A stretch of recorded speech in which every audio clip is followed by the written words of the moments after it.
warahmatullahi wabarakatuh.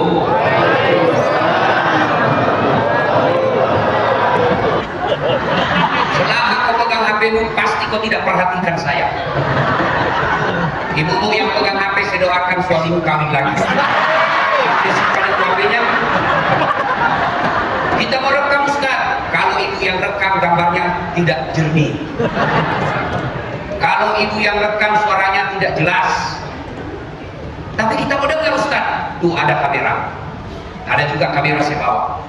Tapi kau bawa pulang kamera, Ustaz, gampang, buka YouTube. Jangan lupa like and share. Ya ketawa saya seduh sini. Simpan HP ya, simpan. Bisa? Bisa? Bisa. Dan janganlah kau ikuti langkah-langkah setan, karena sesungguhnya setan itu musuh yang nyata bagi kalian. Hei, anak muda, jangan kau musuhi polisi. Hei, pernah kau bayangkan bagaimana seandainya polisi tidak ada di Indonesia? Motormu hilang, siapa mau cari? Polisi. Pak Imam, Pak Imam aja hilang motornya. Ibu-ibu, hei, tanahku diserobot, siapa mau cari? Polisi. Makanya jangan musuhi polisi. Pun kalau ada di jalan, kau berada, kau udah lihat ini rambu-rambu? Saya lihat, Pak. Kenapa kau berada? Saya udah lihat Bapak. Kenapa kau udah lihat saya? Bapak sembunyi di tikungan. Saya tilang kau. Surat-suratmu lengkap, Pak. Kenapa kau tilang? Kau pembohong. Maksudnya apa? Jaketmu Honda, motormu Yamaha. Itu polisi pelek India, bukan polisi Indonesia. Kalau polisi Indonesia mengayomi, melayani, dan melindungi. Polisi juga ulama. Polisi juga jangan musuhi ulama. Kenapa? Karena kalau kau mati, siapa yang bungkus kau? Maka yang baik, ulama doakan polisi, polisi lindungi ulama. Bekerja sama dalam menjaga Republik Indonesia. Wa qala idzan bismillahirrahmanirrahim. Ya ayyuhalladzina amanu taqullaha. Wih, mana ini panitianya suka hilang-hilang suaranya.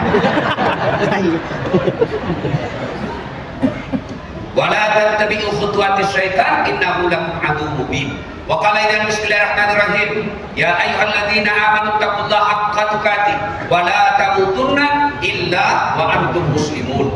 Wahai orang-orang yang beriman, bertakwalah kalian kepada Allah dengan sebenar-benarnya takwa, dan janganlah kalian mati kecuali dalam keadaan beragama Islam.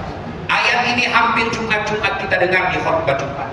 Seolah-olah Allah ingin berkata kepada kita, "Hei Das'ad, hati-hati, ibu-ibu, hati-hati, kamu ngaku Islam, tapi belum tentu bisa mati dalam keadaan Islam."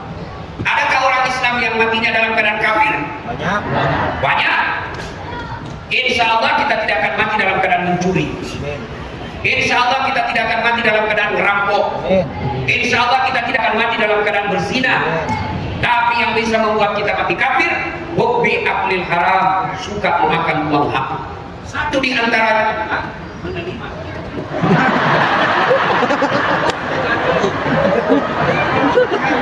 Satu di antaranya adalah menerima serangan fajar ketika pilpres pemilihan. Ada pelakunya di sini. Majelis taklim, saya cinta kalian karena Allah, tapi jangan komit. Cek, ini godaan setan juga. Ibu majelis taklim, jangan kau minta gunung seragam dari caleg. Tenang. Banting aja, banting. Kami ada majelis taklim, anggotanya 30 orang, bisa saya arahkan, tapi tolong baju seragamnya. Jangan. Woi, tahu enggak jenis kelamin terbanyak dalam pemilu yang akan datang? Perempuan. Makanya benar ketika dikatakan dalam agama kita, perempuan adalah tiang negara, maka kalian semua adalah tiang-tiang negara. Jangan mau disogok, dan caleg, calon pemimpin jangan nyogok, rakyat jangan mengeras.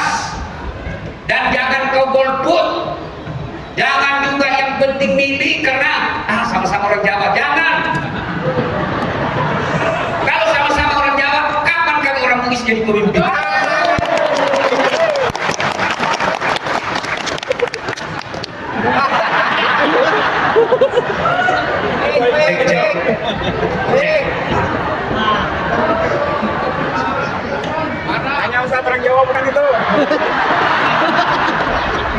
Ceng. Anak-anak Nabi, 3 laki-laki. Pertama Abdullah, Zainab, Ruqayyah, Ummu Kalsum, Fatimah. Memang ibu-ibu hebat. Pasti ada cowok di sini baru dia tahu anaknya Nabi 7. Iya toh? Iya. Maka itu lagu penting karena dia akan menjadi informasi buat kamu. Maka jadikan lagu-lagu Islam lagu dalam rumah tangga. Tidak usah lagu cikan pen. Paling belu. Ya. Jangan kau mati kecuali dalam keadaan beragama Islam. Ayat ini seolah-olah ingin mengatakan, hati-hati kalian, kamu ngaku Islam tapi belum tentu kau mati dalam keadaan Islam. Maka yang bisa membuat kita mati kafir, hubbi aklil haram, suka memakan makanan haram. Satu di antaranya adalah memakai gas LPG. Orang mampu belinya subsidi. Ini lagi ibu-ibu yang banyak. Giliran beli gas dia cari yang subsidi. Padahal pakai cincin berlian, pakai emas. Kalian makan bukan hakku, haram. Termasuk saudara-saudaraku, jangan kau salah memilih tempat berbisnis. Inilah tujuannya acara ini hadir, untuk mengajarkan kepada kalian bagaimana berbisnis sesuai dengan syariah. Wa qala bismillahirrahmanirrahim. Innallaha wa malaikatahu yusalluna 'alan nabi ya ayyuhalladzina amanu sallu 'alaihi wa sallimu taslima. Sesungguhnya Allah dan para malaikatnya bersalawat kepada Rasulullah Muhammad sallallahu alaihi wasallam. Maka wahai orang-orang yang beriman, bersalawatlah kalian kepada Rasulullah dengan sebaik-baik salawat. Suatu kali Nabi melihat ada malaikat 1 juta jari-jarinya. Masya Allah. Adik-adik berapa jari-jarimu, Dek? 10. Cacat kok itu. Tidak ada jari-jari kaki. 20. Ini malaikat 1 juta jari-jarinya. Nabi kagum. Wahai malaikat, banyak betul jari-jarimu. Ya, saya ditugaskan Allah mencatat air ketika hujan. Ibu-ibu ada yang bisa catat air hujan? Ada? Paling catat utang. Lalu Nabi bertanya, wahai malaikat, apa betul kau mampu mencatat air hujan? Iya. Ku catat yang jatuh di laut, ku catat yang jatuh di darat, ku catat yang jatuh di gunung. Semua aku catat, tak setetes pun yang Muhammad. Lalu Nabi bertanya, betul kau mampu catat? Iya. Lalu malaikat ini berkata, ya Muhammad, ada satu yang tidak bisa aku catat. Kenapa? Karena jumlahnya lebih banyak daripada air hujan. Apa gerangan? Ketika umatmu berkumpul di satu tempat dan mereka berselawat bareng-bareng kepadaku, aku tidak bisa mencatat betapa banyak pahala yang Allah turunkan di tempat itu. Allah. Maka ketika saudaraku berkumpul seperti ini, berselawatlah bareng-bareng karena pahalanya sangat besar. Orang masuk surga bukan karena tidak ada dosa. Kalau orang masuk surga karena tidak ada dosa, demi Allah tidak ada isinya surga. Kenapa? Semua kita punya dosa. Mana ada orang tidak ada dosanya di sini? Nih, di sini depan saya. Mana ada tidak ada dosanya? Tuh. Bukan penuh dosa. Dan kenapa orang masuk surga? Ditimbang pahalanya, timbang keburukannya. Ternyata timbang punya timbang lebih berat kebaikannya daripada keburukannya. Meskipun selisihnya 0,1%. Tidak usah kau gugat di MK. Ya, maka saya mau ajak selawat. Bisa? Ya. Bisa? Ya. Yang merasa jenis kelamin laki-laki diam dulu. Kita dengar dulu emak-emak. Ini ras terkuat di bumi. Saya pernah tertipu Wesel. Kiri nyala, dia belok kanan. Aku belok kanan, Wesel kita di sebelah kiri. Dia bilang, jangan lihat Wesel, susah, lihat setir. Begitu kalau setirmu harus dilihat. Inilah ras terkuat. Diberikan alis yang cantik oleh Allah. Dia ayo Bu, ayo salawat bareng-bareng. Salatullah salam ala Toha Rasul. Salatullah ala Yasin. Ya, nilainya kira-kira 9,5. Ya, bos yang merasa jenis kelamin laki-laki, keras-keras ya. Jangan mempermalukan jenis kelamin kita. Ayo.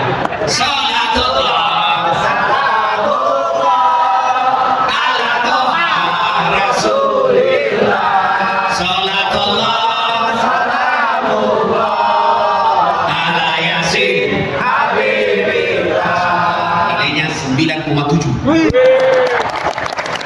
Oh, diam semua yang dalam garis, dalam kota-kota ini, diamlah. Nah, kita dengar ini di depan bos. Bos dari Bank Indonesia. Nah, kau diam, dengar ya. Ayo Pak, ayo. Diam. Ayo Pak, diam. Salat.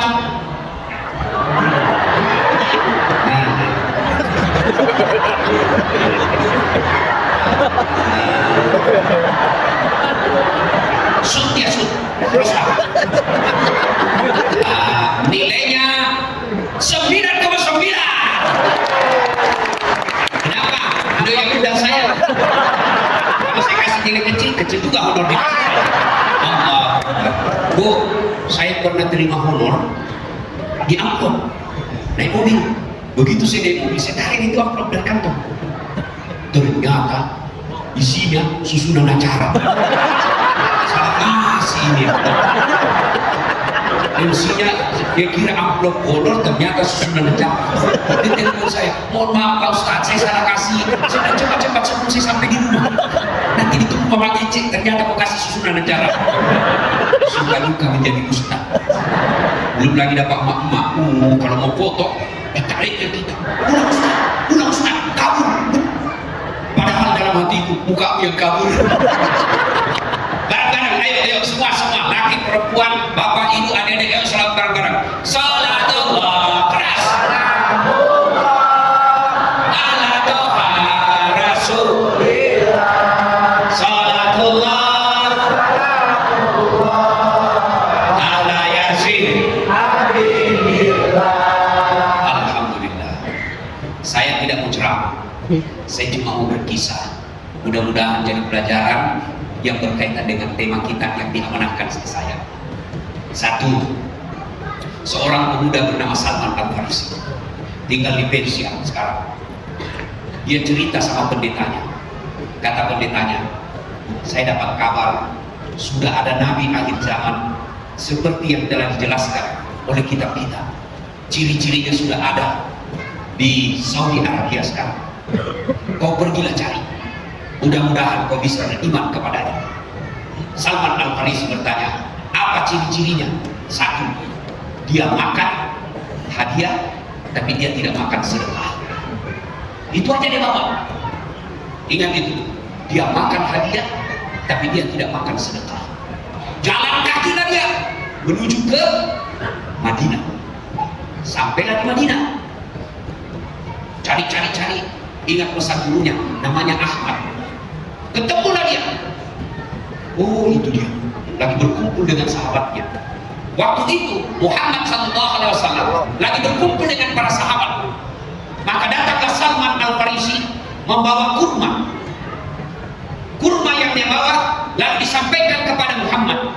Ya Muhammad, ini sedekah untuk kamu. Nabi ambil satu biji. Begitu dia mau makan, Nabi bertanya, apa tadi ini kau kasih saya? Sedekah. Nabi simpan kembali kurmanya, tidak jadi dimakan. Salman Al-Farisi berkata, sudah masuk syarat pertama, tidak makan sedekah. Besok datang lagi, ya Muhammad, ini hadiah. Lalu Nabi melihatnya, oh sama yang kemarin. Ini apa? Hadiah. Lalu Rasulullah SAW mengambilnya dan memakannya. Salman Al-Farisi berkata, cocok. Ciri yang kedua, memakan hadiah. Nah sekarang saya mau tanya kalian yang sudah puluhan tahun Islam. Ini yang paling depan. Saya lihat kau yang paling cakep. Nah yang berikutnya, apa bedanya hadiah dengan sedekah? Hadiah dan sedekah. Itu generasi Islam. Anak muda Islam sudah puluhan tahun beragama Islam tidak tahu membedakan apa hadiah, apa sedekah. Ini gunanya kau hadir ceramah, bukan cuma selfie. Hai guys, kita di Indonesia Syariah Economic Festival. Dan ada gunanya. Sekarang saya tanya ibu-ibu, ras terkuat di bumi. Saya cari, ini yang gampang sih kenal, karena wajahnya dikaruniai Allah yang penuh pesona. Siapa namanya dia? Nah ya itulah namanya. Apa bedanya sedekah dengan hadiah?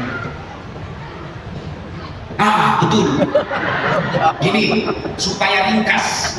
Kalau saya memberikan sesuatu kepada Yusuf Kalla, mantan Wapres, itu namanya hadiah. Jelas? Jelas? Kalau Pak JK memberikan sesuatu ke saya, namanya sudah pas. Nggak usah kok sedekah adalah ini repot. Langsung saja kasih contoh, ibu sudah paham. Ya, dan seringan-ringan sedekah buat kita, ibu, bapak, seringan-ringan sedekah kepada istrimu, tiap hari cium jidatnya. Itu sedekahnya Rasulullah kepada istrinya. Contoh mulai besok. Ibu-ibu yang punya suami, besok minta sedekah ke suamimu. Begitu mau keluar, Pak, sedekah. Kata suaminya, sini saya sedekahi kau.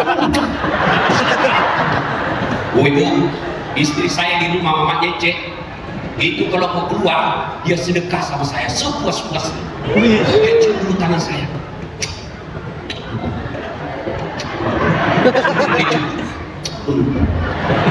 Maka aku dicium. Ini agak lama. Pernah kau cium matanya suamimu? Pantas dicium sama perempuan lain. Sudah itu ibu, dia tidak akan pernah tutup pintu mobil sebelum dia usap dada saya. Dan dia berkata, Ustaz, ridhoi saya. Dia tidak akan lepas sebelum saya bilang, ya, saya ridhoi kau sayang. Senang. Apalagi ketika dia puji saya, kau makin gagas ya Ustaz. Saya tahu dia bohong, tapi saya senang. Bahkan mulai besok mintalah sedekah. Itu kisah pertama Salman Al-Farisi. Apa hikmahnya sebelum lanjut ke kisah berikutnya? Saudaraku, belajarlah ilmu agama. Allah tidak akan menanyamu di akhirat kelak, kamu tahu tidak aplikasi komputer? Dan kamu tahu tidak tata ruang angkasa? Dan yang Allah tahu, gimana tanya ke Allah, gimana wudumu? Benar tidak cara wudumu? Jangan sampai sarjana, magister, manajemen, tapi cara wudumu masih salah. Pantas 30 tahun kau sholat tidak bisa lepas dari kredit. Ada pelakunya di sini. Kenapa? Karena cara wudumu salah. Kau perjalanan ke hutan, lagi tur panjat gunung, ketemu air, kamu tidak tahu cara berbersih setelah kencing. Belajar ilmu agama. Bagaimana cara kencingnya Rasulullah? Disunnahkan. Woi, tidak usah kulihat itu.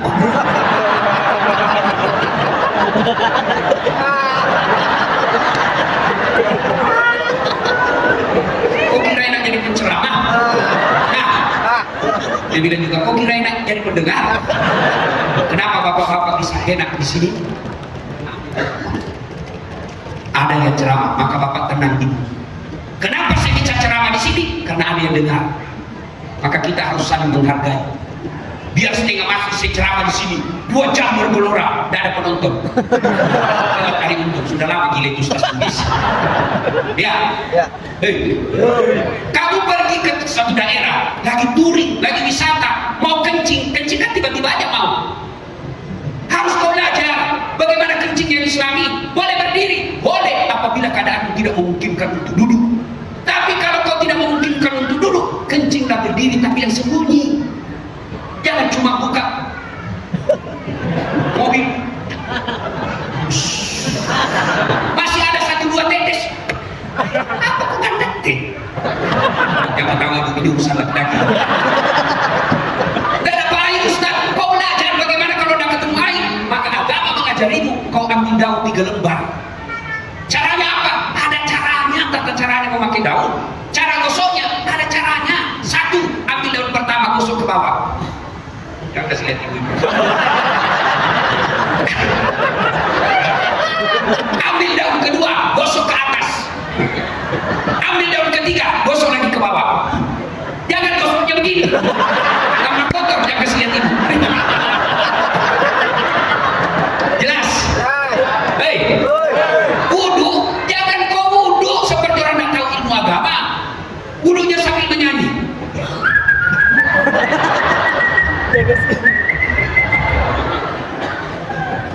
Salman Al-Farisi, anak muda, haus ilmu, dia jalan kaki dari Persia ke Madinah, belajar. Ibu-ibu belajar.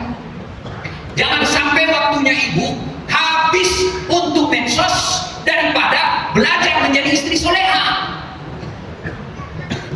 Saya ingat ibu kamu rajin berdoa semua. Alhamdulillah. Ya Allah, lindungi suamiku. Ya Allah, rahmati pekerjaan kami. Tapi di mana dia berdoa? Medsos. Sibuk betul itu Tuhan mau baca medsos. Ya ketawa, saya serius. Belajar. Ustaz, saya berdoa Ustaz. Kenapa doaku tidak dikabulkan? Karena kau tidak tahu cara belajar berdoa. Berdoa itu bukan menghafal. Doa itu curhat. Kalau itu menghafal, nanti bingung malaikat. Lain di hati, lain di bibir. Padahal doa yang dibaca dalam hatinya, Allah lindungi suamiku. Tapi doa yang dia baca, ya Allah, bingung mereka. Maka doa itu tidak harus bahasa Arab. Boleh pakai bahasa Jawa, mangga. Sunda, bahasa Jawa, monggo. Bahasa Inggris, please. Benar.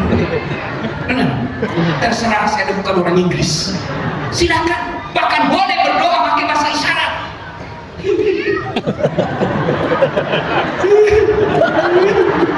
Ada yang ingat, oh kawin lagi suaminya. Banyak kan orang sholat tidak tahu. Padahal sholat ini penting.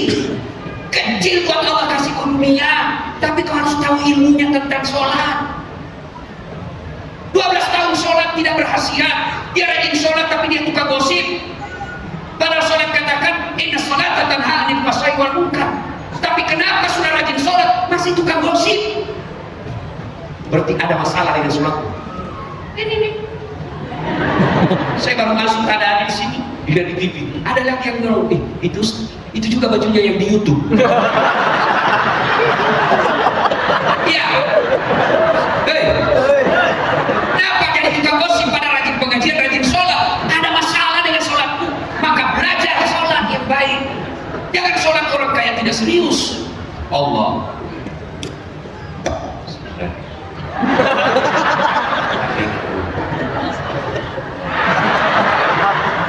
Sholat kayak itu alim.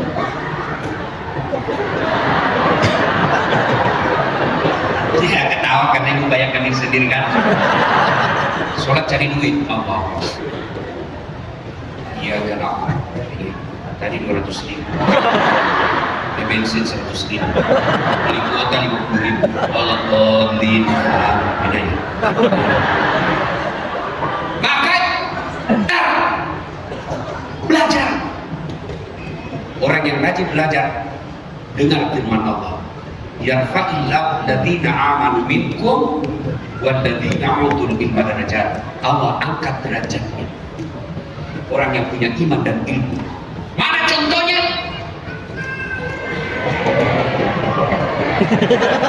Mana buktinya? Ibu semua mau selfie sama saya toh? Saya tidak gagah memang, lebih gagah Ali Untung dari saya. Iya toh? Tapi saya penuh pesona. Coba, meskipun saya jelek, kurus, hitam, pesek, tapi kalau ada tabligh akbar, pasti saya duduk di depan. Itu Allah angkat derajatnya. Maka ibu-ibu kalau mau Allah angkat derajatmu, belajar. Habiskan waktumu untuk belajar. Dengar ceramah Ustaz A, Ustaz B. Silakan, makin banyak Ustaz kau dengar, makin wawasanmu luas. Dengan catatan, jangan menjadi tim yuri. Ada orang dengar ceramah, dia menjadi penalis, penilai. Oh kalau ini oke. Oh kalau dan cocok. Dengar. Kalau kau tidak cocok, jangan hina. Matikan aja, selesai. Dan jangan kamu terfokus satu ustaz saja. Makin banyak dengar makin bagus. Belajar. Ya Bu.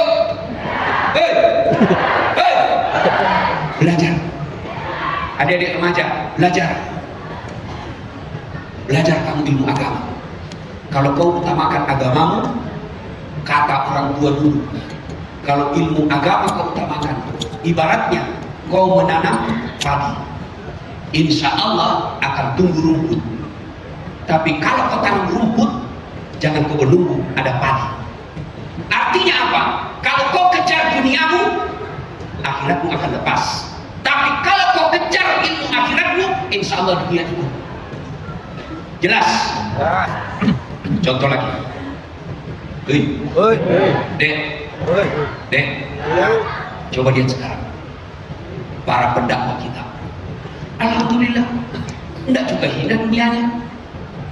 Maka kau belajar. Sudah belajar, jangan sombong. Jangan kau kategorikan ustazmu, gurumu kau kategorikan. Ini ustaz sunnah, ini bukan ustaz sunnah. Kalau kau tidak sepaham, jangan hina mereka. Kalau kau tidak senang, sudah jangan dengar, selesai. Jangan kau hina, apalagi kau maki-maki. Saya kan dituduh ustaz step up. Iya, di medsos ini. Kalau muncul ceramah saya, ada lagi ustaz pelawak. Ada juga yang begitu. Saya dibilang tidak sunnah. Saya bilang kan, sunnah. Kenapa kau tuduh saya tidak sunnah? Buktinya kau tidak pelihara jenggot. Saya bilang, mau apa kalau tidak mau tumbuh?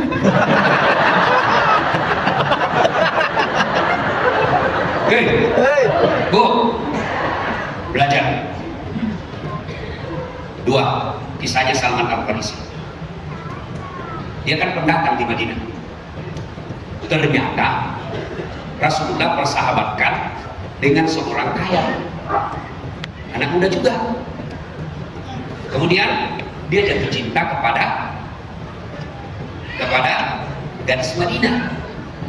Lalu dia pikir, kalau saya pergi melamar, belum tentu saya diterima. Maka dicarilah sahabatnya penduduk asli Madinah. Sini dulu, ya, kau temani saya pergi melamar. Baik, pergilah melamar. Assalamualaikum warahmatullahi wabarakatuh, ya sahibul bait. Salam standar umat Islam. Assalamualaikum warahmatullahi wabarakatuh. Jawabannya, waalaikumsalam warahmatullahi wabarakatuh.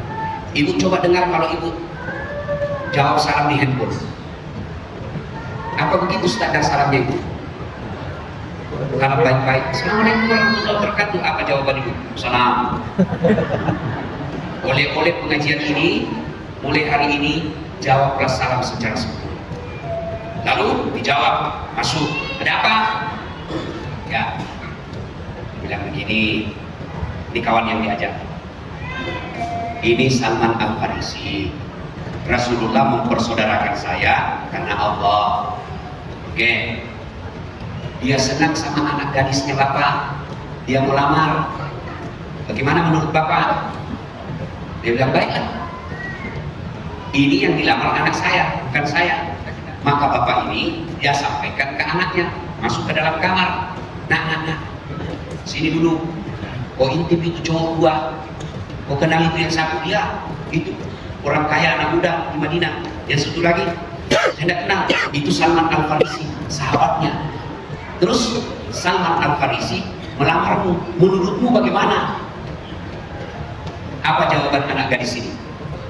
Pak, kalau temannya Salman yang lamar saya terima. Tapi kalau Salman yang lamar saya tidak mau. Apa ini keluar?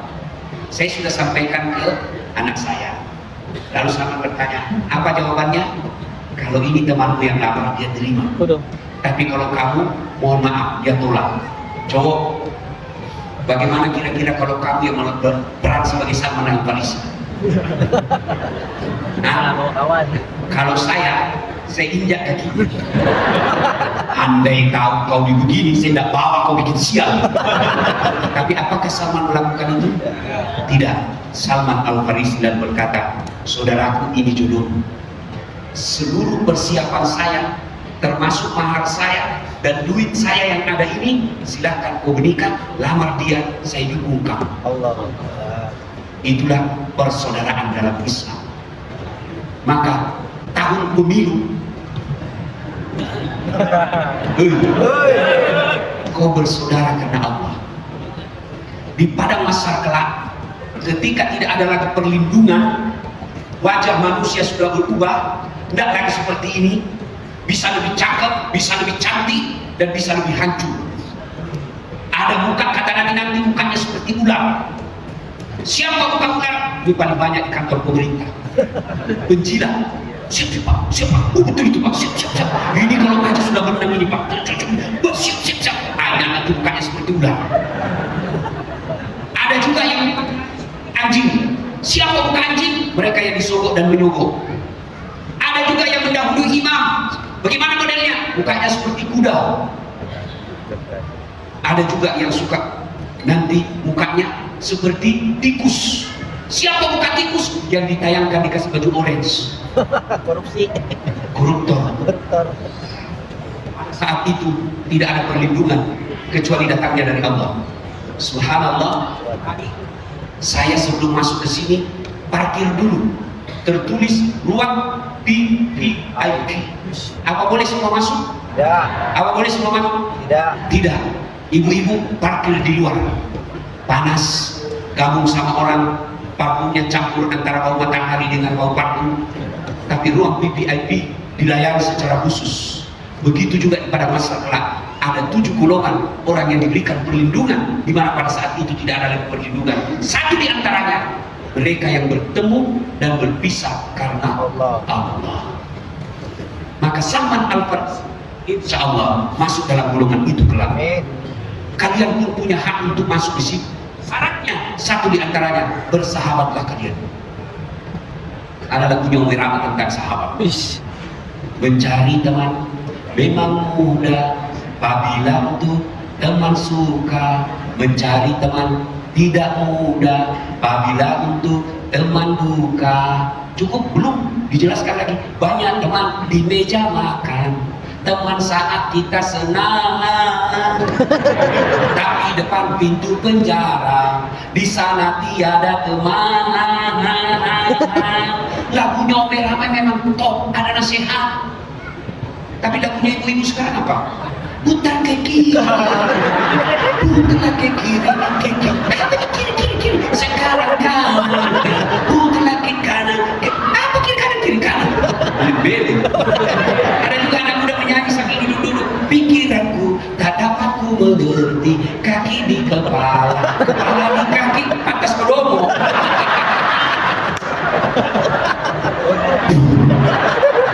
Atas kamu doang, kepala aku simpan di kakimu, kakimu di kepala. Ya, maka ganti lagi. Lama-lama saya diganti. Jadi dia cerewet betul bos. Bu,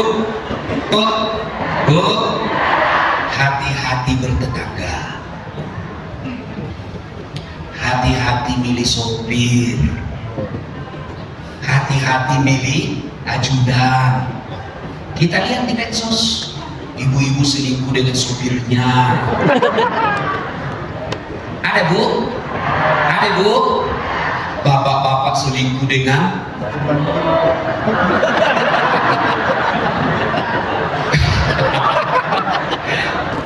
ada bapak-bapak sudah mulai pensiun kan? Diprotes aku.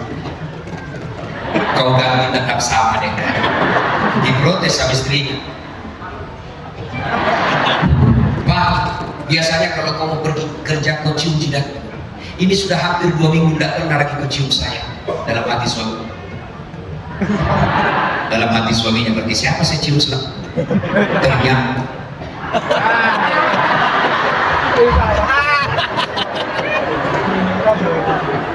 Ya, Bismillahirrahmanirrahim. Mudah-mudahan tidak putus-putus lagi. Bu, ada anak-anak kita yang sering kelompok belajar.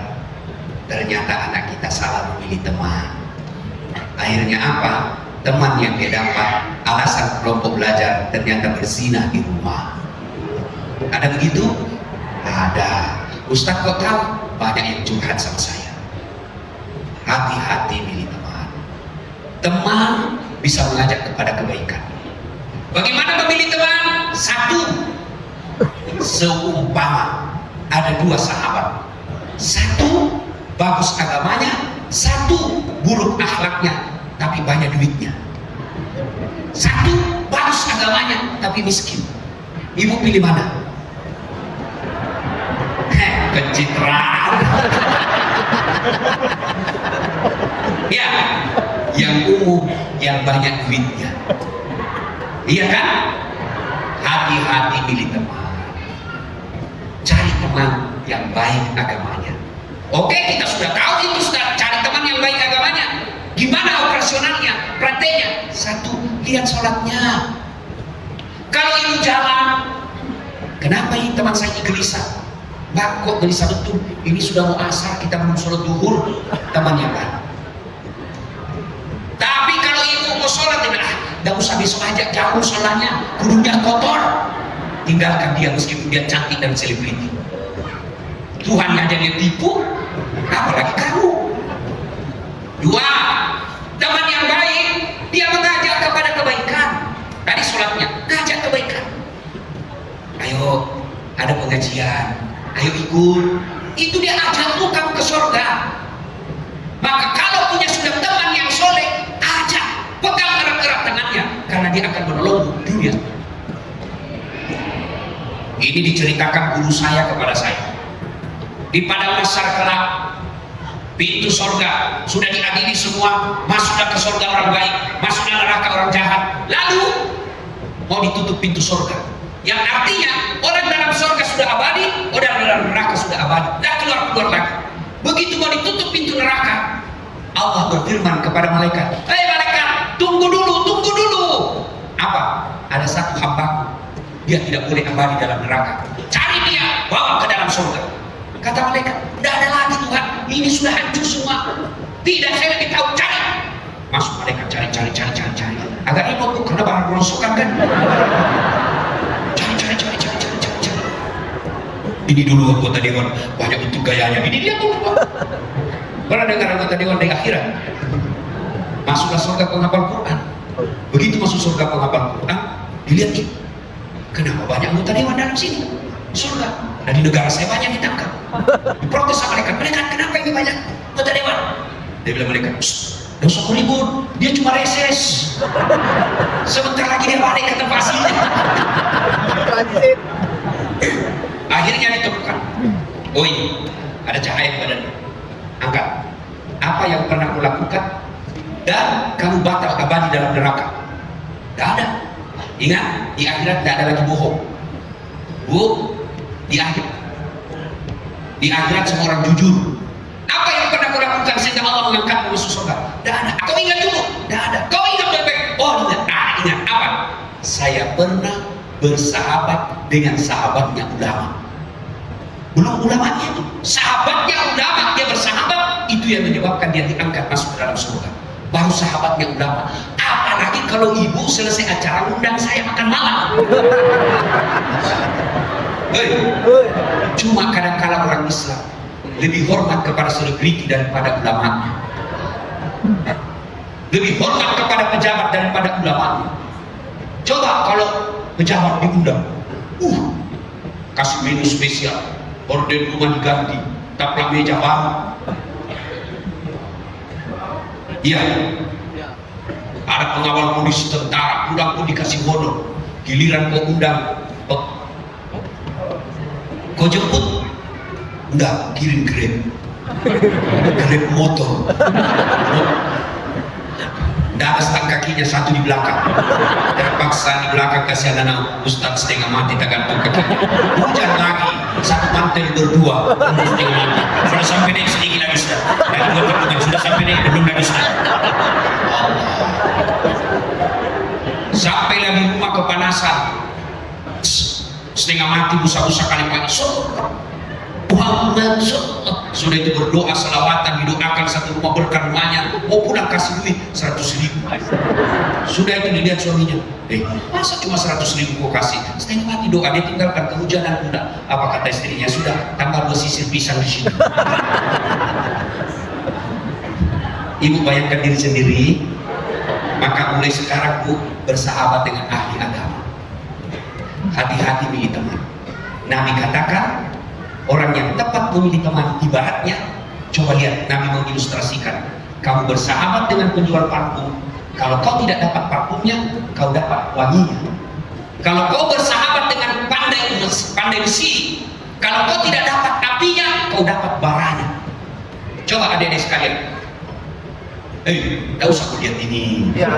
Rasanya cuma ngurus kabel. Dia berupaya memperbaiki ini main, karena sudah waktu sudah mau habis.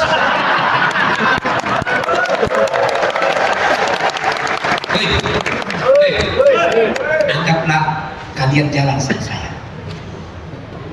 Begitu masuk waktu sholat, dek, cari waktu sholat. Sudah masuk waktu sholat, cari masjid yang lain parkirnya dan tempat duduknya nyaman. Ya kan? Ya. Tidak mungkin begitu saya masuk satu mobil sama kamu, dek, di mana panti pijat yang bagus? Ustaz pilih-pilih. Iya. Maka saudaraku, contoh Salman Al-Farisi, carilah teman yang bisa mendekatkanmu kepada Allah Subhanahu wa Ta'ala. Selain ada nomor-nomor pengusaha di nomor HP-mu, kasih juga ada nomor-nomor ustaz di dalamnya.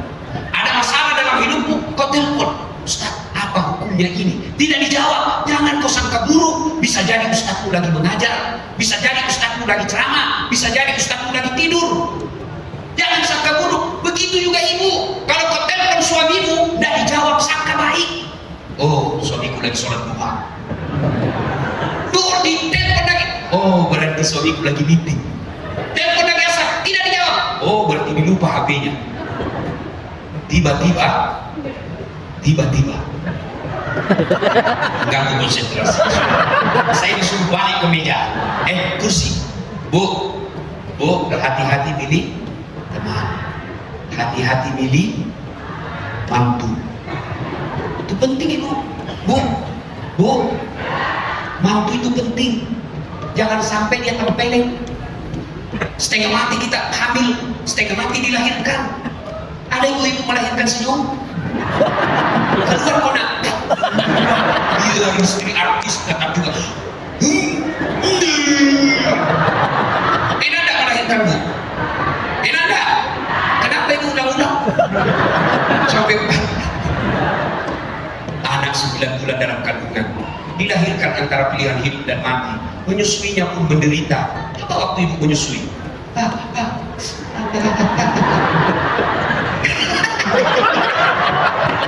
Apa ketika kau tinju? Kau gigit saya. Lepas siang anaknya, malam. Ya, setengah mati kita susui, setengah mati kita didik, kita kasih makan halal. Karena ibu bapaknya sak anaknya, akhirnya apa? Anakmu ditempelengnya, anakmu dihina, maka hati-hati milih mantu. Mau tahu mantu yang lain? Tuh.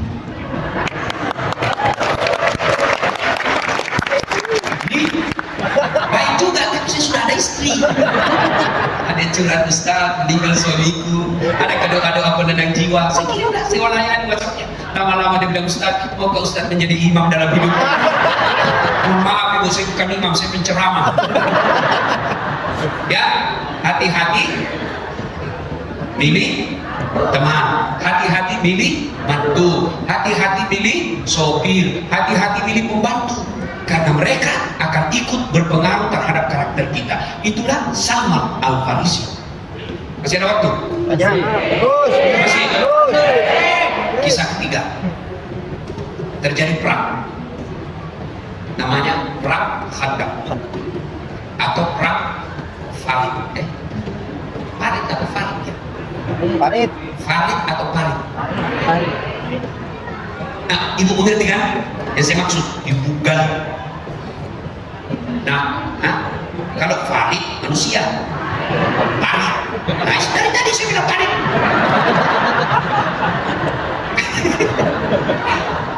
Oh bingung sahabat, mau dikepung. Salman Al-Farisi sebagai orang Persia, saya pernah melihat ya Rasulullah cara bangsa Persia dan Romawi melindungi dirinya. Gimana caranya? dia bikin parit untuk melindungi serangan. Banyak cerita ini tapi waktu terbatas. Saudaraku, bela agama Allah. Cara membelanya di dunia medsos ini, gunakan medsos. Ibu-ibu, bela agama Allah. Caranya gunakan medsos kalau banyak mau punya follower. Saya bilang sama artis yang jutaan pengikutnya, bodoh kalian kalau kau tidak gunakan itu followermu mencari amal mendekatkan diri kepada Allah Subhanahu wa taala. Dakwah di mimbar, saya ceramah di mimbar khutbah Jumat, berapa yang dengar? Paling 200-300 orang. Tapi begitu hari untung yang tidak pernah rugi, ada untung di sini. Oh, maaf Mas Adi. Nah ini dia.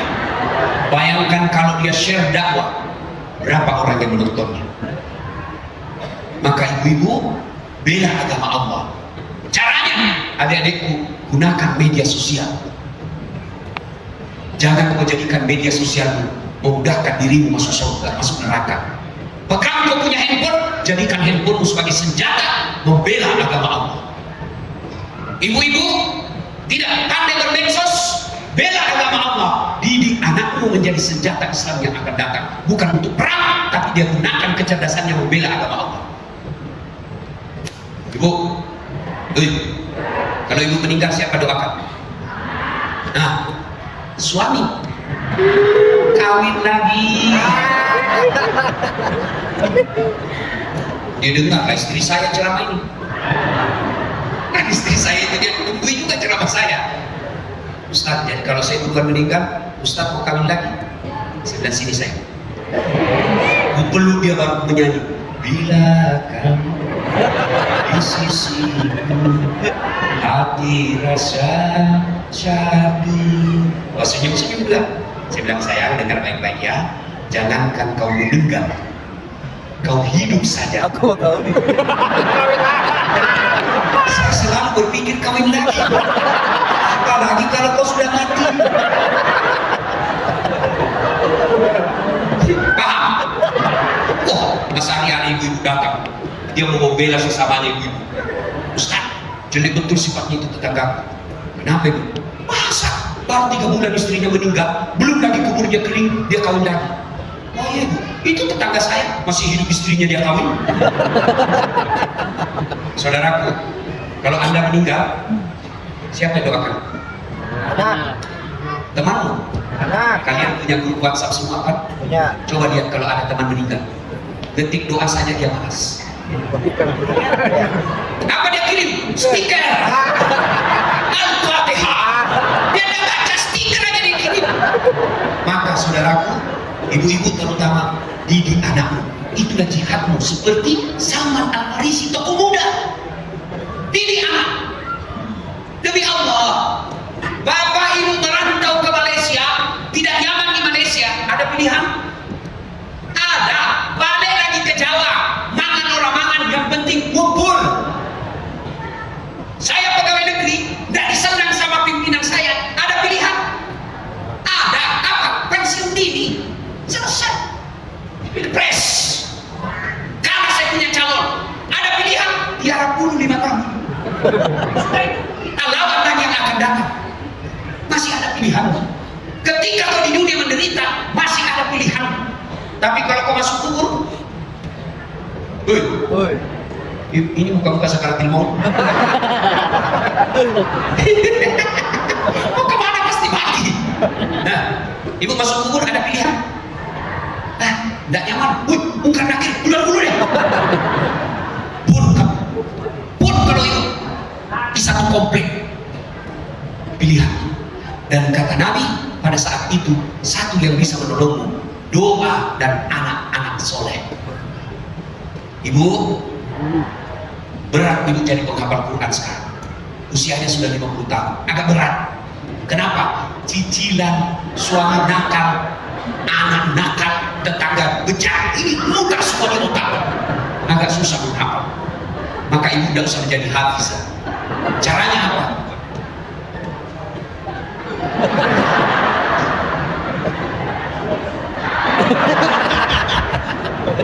urus.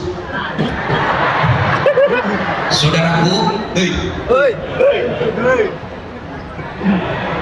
ya,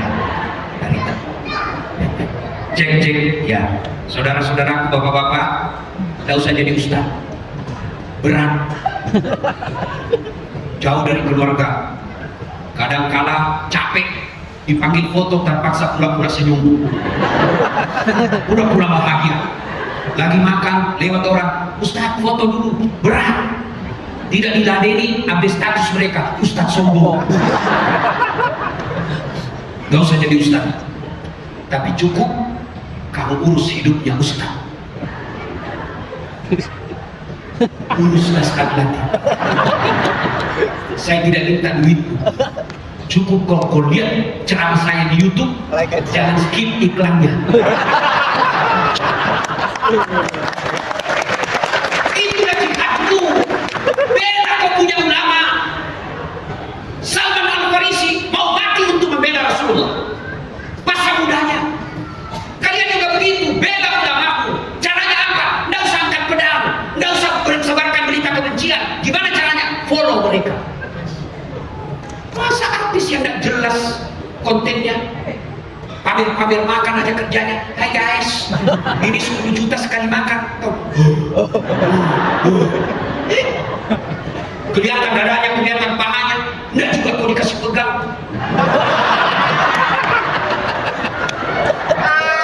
Dikasih aja, kayak kesurupan. Followernya berapa? 10 juta. Ulamamu yang ajarkan kamu, yang menunjukkan kamu yang hak-hak, yang batil-batil, berapa followernya? 100.000. Maka cintai para guru, itulah jihadmu sebagai anak muda. Saudaraku, contoh Salman Al-Farisi.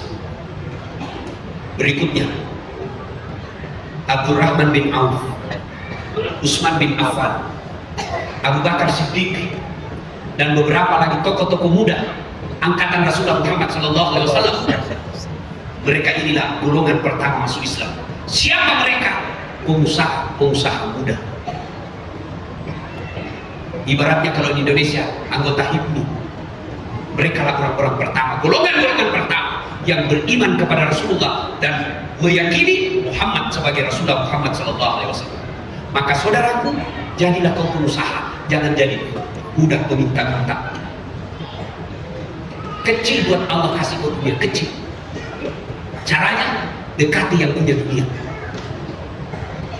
Kenapa usaha saya setengah mati? Karena kau tidak dekat dengan yang punya dunia. Bu, ibu minta handphone sama saya. Ustaz, minta dong handphonemu. Pasti saya tidak kasih. Kenapa? Saya juga butuh handphone. Ustaz, minta dong mobilmu. Gak mungkin saya kasih. Kenapa? Saya juga memerlukan mobil. Tapi ibu minta kepada Allah. Apapun yang ibu minta, Allah tidak butuh.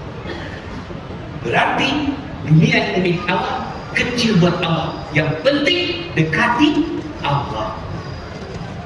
Mau ibu punya anak soleh-soleha, gampang, dekati Allah. Mau punya usaha yang baik, gampang, dekati Allah. Apa guna, apa susahnya Allah berikan? Kecil semua. Bu, bisa nggak perempuan hamil nggak pernah disentuh laki-laki? Bisa. Kalau Allah mau, Siti Maryam, wanita suci, nggak pernah disentuh laki-laki, lahir melahirkan Isa alaihissalam. Cuma sekarang banyak perempuan mau saya Siti Maryam. Tidak ada suaminya, ada anaknya, pilih-pilih. Bu, bisa nggak manusia hidup dalam perut ikan? Bisa nggak? Bisa. Kalau Allah mau, Yunus alaihissalam 40 hari dalam perut ikan, hidup. Kecil di dunia buat Allah, kecil. Maka saudara-saudara, adik-adikku, para generasi muda, jadilah pengusaha. Mulai dari awal. Coba, siapa yang temukan Facebook? Anak muda. Siapa yang temukan semua orang-orang sukses? Anak muda. Tapi anak muda yang berkualitas. Paham maksud saya? Apa? Maka jadilah pengusaha. Bagaimana kita mau sedekah kalau kita tidak punya usaha yang baik? Jadi pengusaha. Ibu-ibu, bantu suamimu cari nafkah dengan catatan jangan keluar rumah. Gimana caranya? Kan ada sekarang. Saya tidak tahu di komplek ini. Kalau saya di komplekku malam itu sudah sharing di grup. Siapa yang mau besok bubur ayam? Di komplek. Siapa yang mau kentang? Semua sudah ada. Bisnis kecil. Allah tidak meminta kamu sukses dalam usaha. Allah cuma minta kamu berusaha supaya usaha lancar, sholatmu perbaiki. Kalau sholatmu baik, insya Allah Allah mudahkan urusanmu. Bapak Ibu tahu tidak makna daripada hayya 'alas sholat? Makna daripada hayya 'alal falah? Hayya 'alal falah itu artinya dasar. Sini kamu, saya kasih kamu apa yang kamu mau. Maka anak muda, kalian mau sukses, pelihara sholatmu dengan sebaik-baiknya. Saya boleh Bapak lihat di medsos saya, di YouTube saya, hampir setiap sholat, ceramah-ceramah saya pasti saya titipkan tentang sholat, karena sholat lagi yang paling penting. Kalau tidak ada sholat, semua amal-amalmu sia-sia. Adik-adik sekalian, kecil buat Allah kasih kau pekerjaan, kecil buat Allah kasih kau bisnis yang hebat. Allah cuma minta dekati saya. Cara mendekati Allah, sholatmu perbaiki. Insya Allah Allah mudahkan rezeki kita. Amin. Terakhir, muliakan orang tua. Ada yang curhat, Ustaz, saya dari kecil dipelihara kakek saya. Apakah saya tetap wajib minta izin kepada bapak saya ketika mau menikah? Padahal bapak saya tidak pernah ngurus saya. Wajib. Muliakan ibu bapak. Allah akan kasih kamu kesuksesan apa yang kamu mau. Ridha Allah fi ridal walidain, suktillah fi suktil walidain. Tadi saya sudah jelaskan. Ada 3 sebab kenapa perempuan sampai disebut oleh Nabi 3 kali. Ya Rasulullah, setelah Allah dan Rasulnya siapa yang saya taati? Kata Nabi, ibumu. Setelah itu siapa ya Rasul? Siapa ibu? Ibu. Setelah itu siapa? Oh. Setelah itu ibu, bapak. Berarti 3 ibu, 1 bapak. Salah paham lagi. Memang saya bilang 3 istri. Saya bilang 3 ibu. Ini ibu memang selalu curiga sama peninggalan. Kenapa ibu disebut 3 kali?